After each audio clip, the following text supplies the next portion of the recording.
Oi, eu sou Poliana Mota, psicóloga clínica e psicoterapeuta humanista. E hoje a gente vai continuar falando sobre medo. Então, o que é o medo? De uma forma bem simplista, o medo é uma emoção que tem como função a autoproteção. E é interessante pensar que essa autoproteção surge de dois lugares. A gente vai dividir em duas partes: o medo racional e o medo irracional. Então, o medo racional é aquele medo que faz com que a gente ative o instinto de vida e preserve a nossa história, a nossa personalidade, quem a gente de fato é. E o medo irracional é uma fantasia. Eu gosto de pensar que o medo racional nos protege da morte e o medo irracional faz a gente acreditar que vai morrer. Então é uma diferença muito grande de um e de outro. Para mim é muito mais claro quando a gente começa a perceber associações e símbolos no entendimento de algumas coisas. E o medo, ele trabalha muito com imagens, né? Quando você enxerga o medo surgindo, talvez você consiga identificar que um pensamento foi ativado e que junto com esse pensamento, reações acontecem e muitas imagens surgem. Imagens inúmeras, conhecidas e desconhecidas. Hoje, eu quero falar de um ponto específico do medo, que é quando a pessoa já tem consciência do seu medo, já tem consciência do que acontece com ela quando esse medo surge. Ela percebe essas imagens, as reações, ela identificou exatamente do que é que ela está se protegendo, só que ainda assim ela não sai do lugar. E a imagem que eu visualizo para simbolizar essa experiência é de uma pessoa no meio de um caminho. E aí, quando ela olha para um lado, ela vê o passado. O passado com todas as experiências que ela já viveu. Fatos sofridos, dolorosos, memórias que ela recorre, né, para embasar, fortificar, justificar esse medo, crenças que foram aprendidas, conselhos, sugestões. Então ela olha para esse passado e fica presa nesse passado, ou muitas vezes até com a vontade de não estar nesse momento presente e se reconectar com esse passado. E do outro lado, o futuro, com inúmeras possibilidades, com o novo, com o diferente, com o desconhecido, com a única certeza que o novo traz, que é a possibilidade de mudar, né, uma dinamicidade enorme, né, sim, com planejamentos, mas sem a convicção plena de que aquele planejamento vai se tornar uma realidade real. E aí ela está no meio desses dois caminhos. Perceba que nesses dois caminhos ela está presa no medo. No medo de não ter o que ela tinha, no medo de não conseguir conquistar o futuro que está diante dela, por ela não saber o que vai esperar, ou por enfrentar alguma situação diferente, né?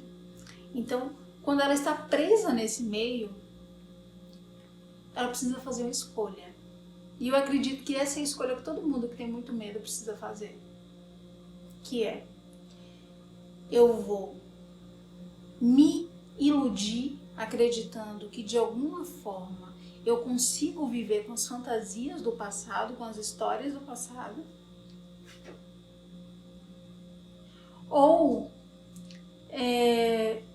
se eu vou conseguir me conectar com o futuro e experimentar todas essas surpresas que o futuro me reserva. Então muitas pessoas ficam muito tempo nesse meio do caminho. esperando que algo aconteça fora delas, que então favoreça uma grande mudança. Isso não vai acontecer. Quando você percebe que por alguma situação, seja sair de uma relação, seja mudar de emprego, seja vivenciar uma experiência que você anseia, né? Quando você percebe que você está no meio desses dois caminhos, você tem uma escolha a fazer. Ou permanecer nesse lugar que de alguma forma se torna conhecido, e essa é a grande questão do medo, enfrentar o desconhecido, porque o medo traz uma falsa sensação de controle. Ele te diz, faça exatamente isso que você faz, haja do mesmo jeito que você age, entre em contato com as mesmas pessoas do mesmo jeito, seja aquela pessoa que você aprendeu a ser, porque isso é seguro. E aí, você, ao acreditar nessa garantia de segurança, assume uma postura de controle que te prende nesse presente, no meio desse caminho. Eu não estou mais no passado, também não tenho condições de me direcionar para esse futuro, porque eu não saio daqui. Então a escolha precisa ser feita. Ou você aceita que ainda precisa de um tempo para tomar mais consciência, para questionar esse medo, para se libertar desse passado, para renovar uma força, uma coragem, e então se direcionar para aquilo que você quer.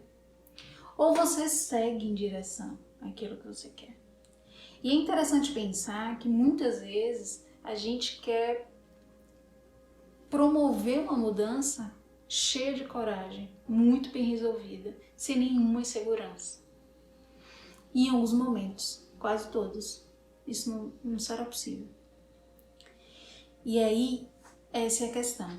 Se você continua do jeito que está, paralisada, sofrendo, tendo a sensação de que você controla, por mais desconfortável que seja, ou se você se direciona assim, do jeito que você está, insegura, desconfortável, incomodada, e vai dando um passo de cada vez em direção àquilo que você quer. E para mim essa é uma grande virada de chave. Você não vai mais só evitar o que você não quer. Você vai começar a se direcionar para aquilo que você quer, do jeito que você está, sem mudar nada, levando tudo aquilo que está acontecendo com você. Porque quando você vai se permitindo experimentar aquilo que eu falei lá no início, né? Aquele medo irracional, que era uma fantasia, que tinha como objetivo te fazer acreditar que você ia morrer, se deparasse com um desconhecido, começa a perder força. Para isso, você precisa experimentar. Então, uma sugestão é descubra em que ponto você está. Perceba o quanto o medo ainda te limita. E faça a sua escolha. Essa é a minha sugestão. E você não precisa passar por isso sozinha, né? Quando você percebe que está muito difícil, que está muito desafiador, você pode buscar ajuda. Então, essa é a minha sugestão. Espero ter contribuído de alguma forma. Um grande abraço e até o próximo vídeo.